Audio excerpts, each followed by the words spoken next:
අපි අද කතා කරන්න බලාපොරොත්තු වෙන්නේ රේඩියේටර් කැප් එක ගැන. නැත්නම් රේඩියේටර් ප්‍රෙෂර් කැප් එක ගැන තමයි අද කතා කරන්න බලාපොරොත්තු වෙන්නේ. මේ තියෙන්නේ රේඩියේටර් ප්‍රෙෂර් කැප් එකක හරස් කඩක රූප සටහන. එතන මේක අපි කොටස් ගත්තොත් එහෙම ප්‍රධාන වශයෙන්ම රබර් සීට් දෙකක් තියෙනවා. මෙතන එක සීට් එකක් තියෙනවා. මෙතන එක සීට් එකක් තියෙනවා.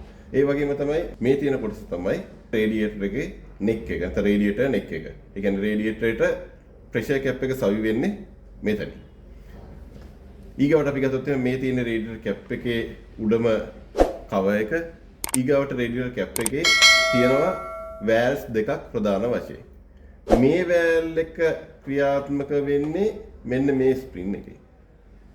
ඒ ස්ප්‍රින් එකෙන් ක්‍රියාත්මක වෙන මේ වැල් එකට මේ තියෙන යාගේ රබර් සීට් එක මේ වැල් එකට අපි කියනවා ප්‍රෙෂර් වැල් කියලා. ඒ වගේම තමයි මැද මෙන්න මෙතනක් තියෙනවා තව වැල් එකක්. ඒ වැල් එක ක්‍රියාත්මක වෙන්නේ මෙන්න මේ ස්ප්‍රින් එකේ. මෙන්න මේ ස්ප්‍රින් එකේ. ඒ වැල් එක ක්‍රියාත්මක වෙන්නේ. ඒ වැල් එක සීට් වෙනවා මේ රබර් සීට් එකේ මෙතනට. මෙන්න මේ වැල් එකට අපි කියනවා සක්ෂන් වැල් නැත්නම් වෙන්ට් වැල් කියලා. එහෙමනම් මේ තියෙන්නේ ඔය රේඩියේටර් කැප් එක රේඩියේටර් එකට රේඩියේටර් නෙක් එකට සවි වෙලා තියෙනකොට පිහිටීමේ ස්වභාවය තමයි මේ පෙන්ලා තියෙන්නේ. එතකොට මේ තියෙන රේඩියේටරේට ජලය නැත්නම් කූලන්ට් යොදලා තියෙනවා. එතකොට අපි දන්නවා රත් වෙනකොට ජලය එහෙම නැත්නම් කූලන්ට් තමන්ගේ පරිමාව වැඩි කර ගන්නවා. එතකොට මේ පරිමාව වැඩි කර ගන්නකොට මොකද වෙන්නේ? මෙයා මේක ඇතුලේ ප්‍රෙෂර් වෙන්න ගන්නවා. හේතුව මේක සම්පූර්ණයෙන්ම සංවෘත පද්ධතියක්. රේඩියේටර් එක සහ එන්ජින් එක සම්පූර්ණයෙන්ම සංවෘත පද්ධතියක්. ඒක නිසා එයාගේ පරිමාව වැඩි වෙනකොට එයාගේ පීඩනය වැඩි වෙනවා. මේ පීඩනය හැම වෙලාවෙම මෙහෙම ඉහළට යෙදිලා තියෙනවා. මේ විදිහට උඩට යෙදිලා තියෙන පීඩනය මේ කොටසට හා සම්බන්ධිත මෙන්න මේ ස්ප්‍රින් එකෙන් ක්‍රියාත්මක වෙන මෙන්න මේ ප්‍රෙෂර් වැල් එකට බලපානවා. ඒක නිසා මේ ප්‍රෙෂර් වැල් එක සම්පූර්ණ කොටසම මේ ප්‍රෙෂර් වැල් එකේ සම්පූර්ණ කොටසම ඉහළට එසවෙන්න උත්සාහ කරනවා. එයාව ඉහළට එසවෙන්න නොදී තියාගෙන ඉන්නේ මෙන්න මේ ස්ප්‍රින් එකේ. මේ ස්ප්‍රින් එක මගින් මෙයාව පල්ලෙහාට තල්ලු කරගෙන ඉන්නවා.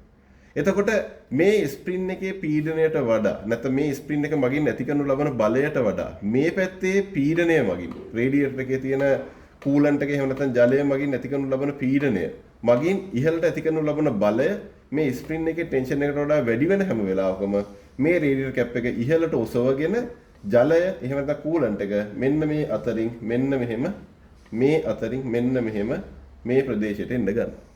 එතකොට ඒ කූලන්ට් එක ඒ ජලය මෙන්න මෙතනින් රිසර්වර් ටැංක් එකට යනවා. එතකොට ওই විදිහට තමයි රේඩියේටර් එක රත් වෙනකොට රේඩියේටර් කැප් එකේ යොදලා තියෙන පීඩනයට වඩා ජලයේ පීඩනය වැඩි වෙන හැම වෙලාවකම ඔන්න ඔය විදිහට තමයි රේඩියේටර් එක තුල තියෙන ජලය රේඩියේටර් එක තුල තියෙන කූලන්ට් රිසර්වර් ටැංක් එකට යන්නේ. මේ විදිහට ජලය මේ රිසීවර් ටැංක් එකට යනකොට ඒ ජලය මෙතනින් එළියට නොයන්න රේඩියේටර් කැප් එකෙන් මෙතන රේඩියේටර් එකේ නෙක් එකෙන් එතන සීට් එකෙන් එළියට නොයන්න මෙන්න මේ රබර් සීට් එක මගින් මොකද කරන්නේ සීල් කරලා තියාගෙන ඉන්නවා. මේ රබර් සීට් එක මගින් සීල් කරලා තියාගෙන ඉන්නවා. එතකොට හැම වෙලාවෙම මේ පද්ධතියේ තියෙන තරලය මගින් ඉහළට පීඩනයක් යොදාගෙන ඉන්නවා. ඒ පීඩනය මේ ස්ප්‍රින් එකේ ටෙන්ෂන් එක මගින් නැති කරනු ලබන බලයට වඩා වැඩි වෙනකොට ඒ වැඩි වෙන ටික විතරක් මෙතනින් රිසර්වර් ටැංක් එකට ගිහිල්ලා වැඩි පීඩනයේ රේඩියේටරෙන් ඉවත් වීම සිද්ධ වෙනවා. මේ ක්‍රියාවලිය නිසා සෑම විටම ඒකාකාරී පීඩනයක් මේ පද්ධතියට යෙදිලා තියෙනවා.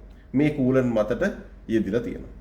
එතකොට ඒකේ තියෙන වාසිය තමයි අපි දන්නවා තරලයක් පීඩනය කරන්න එහෙම නැත්නම් සංවෘත පද්ධතියක් පීඩනය කරන්න ඒක ඇතුළේ තියෙන තරලයේ බොයිලින් පොයින්ට් එක නටන උෂ්ණත්වය ඉහළට ගෙනියන්න පුළුවන්.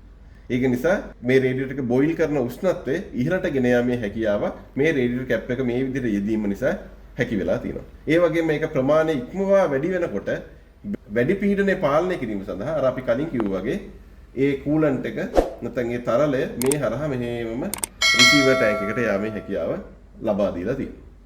ඊගාවට එන්ජිම සිසිල් වෙනකොට දැන් එන්ජිම රත් වෙනකොට තමයි මේ විදිහට පීඩනය වැඩි වෙලා පද්ධතියේ පීඩනයක් මේන්ටේන් කරන ගමන් වැඩි තරලය මෙතනින් රිසීවර් ටැංක් එකට ගලාගෙන ගියේ. නැවත එන්ජිම සිසිල් වෙනකොට අපි දන්නවා තරලය නැවතත් සංකෝචනය වෙනවා. එතකොට මොකද වෙන්නේ? තරලයේ පරිමාව අඩු වෙන්න ගන්නවා. තරලයේ පරිමාව අඩු වෙනකොට ඇතුලේ තරලය අඩු වෙනකොට ඇතුලේ වැකියුම් එකක් බිල්ඩ් වෙන්න ගන්නවා. අඩු පීඩන කලාපයක් නිර්මාණය වෙන්න ගන්නවා. මෙන්න මේ අඩු පීඩන කලාපය නිසා මේක ඇතුළට නැවතත් අර ගිහිපු කූලන්ට් එක නැවතත් ඇතුළට ඇදලා ගැනීම සිද්ධ වෙනවා. ඒක කොහොමද වෙන්නේ? මේ මෙතනින් ඇදලා තියෙන බටේ ගිහිලා තියෙන රිසර්වර් ටැංක් එකට මේ රිසර්වර් ටැංක් එකට බලපාන්න ගන්නවා මේ පැත්තෙන් ඇතිවෙන වැකියුම් එක. ඒ වැකියුම් එක බලපාන්නේ කොහොමද? මෙන්න මෙතන තියෙනවා වැකියුම් වෑල් නැත්නම් සක්ෂන් වෑල් නැත්නම් වෙන්ට් වෑල් කියන වෑල් එක. මේ වෑල් එකට පල්ලෙහාට මේ හැකියාව තියෙනවා මේ රේඩියේටර් එක තුල ගොඩනගෙන වැකියුම් එක හේතුවෙන්. මොකද වෙන්නේ? මෙතන තියෙනවා ස්ප්‍රින් එකක්. මේ ස්ප්‍රින් එක අකුලගෙන මේ වෙන්ට් වෑල් එක පල්ලෙහාට ඇදෙනවා. එහෙම ඇදෙන්න හේතුව තමයි මේ රේඩියේටර් තුල ගොඩනගෙන වැකියුම් එක. එතකොට මේ වෑල් එක පල්ලෙහාට ඇදෙනකොට මොකද වෙන්නේ? ඒ වැකියුම් එක බලපානවා මේ කොටසට, ඒ වැකියුම් එක බලපානවා මෙතනට. ඒ වගේම අපි දන්නවා මේ රිසර්වර් ටැංක් එක ගත්තාම රිසර්වර් ටැංක් එකට වායුගෝලීය පීඩනය ලබා දීලා තියෙන්නේ. මේ රිසර්වර් ටැංක් එකට බටයක් දිගේ මේ විදිහට කූලන්ට් එක පිරෙනවා. ඒ වගේම තමයි රිසර්වර් ටැංක් එකේ උඩ මූඩියේ සිදුරක් තියෙනවා වායුගෝලීය පීඩනය ලබා දීලා. එතකොට මේ රේඩියේටර් එක තුල වැකියුම් එකක් ක්‍රියේට් වෙන වෙලාවෙදි වෙන්නේ අර අපි කලින් කිව්වා වගේම මේ වැකියුම් එක මෙහෙම ගිහිල්ලා මෙහෙට බලපානකොට රිසර්වර් ටැංක් එකේ උඩ ප්‍රදේශයේ තියෙන්නේ වායුගෝලීය පීඩනය. අපි දන්නවා එතන ATM එකක බාර් එකක ප්‍රෙෂර් එකක් තියෙනවා. මෙන්න මේ වායුගෝලීය පීඩනය මගින් මොකද කරන්නේ? මේ තරලය මේ කූලන්ට් එක තල්ලු කරගෙන එනවා මේ ලයින් එක දිගේ. හේතුව මේ පැත්තේ තියෙනවා ඒ වෙලාවේදී වැකියුම් එකක් ක්‍රියේට් වෙලා ඒ කියන්නේ නෙගටිව් ප්‍රෙෂර් එකක් අඩු පීඩන කලාපයක්. ඒ අඩු පීඩන කලාපය මෙහෙම බලපාලා තියෙනවා රිසර්වර් ටැංක් එකට.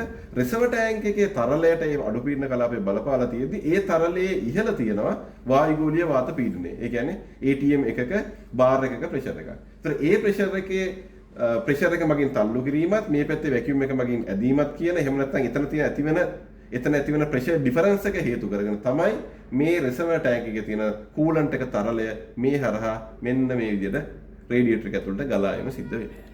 අන්න ඒ විදිහට රේඩියේටර් එක නැවතත් කූලන්ට් එකෙන් ෆුල්ෆිල් වීම සිද්ධ වෙනවා.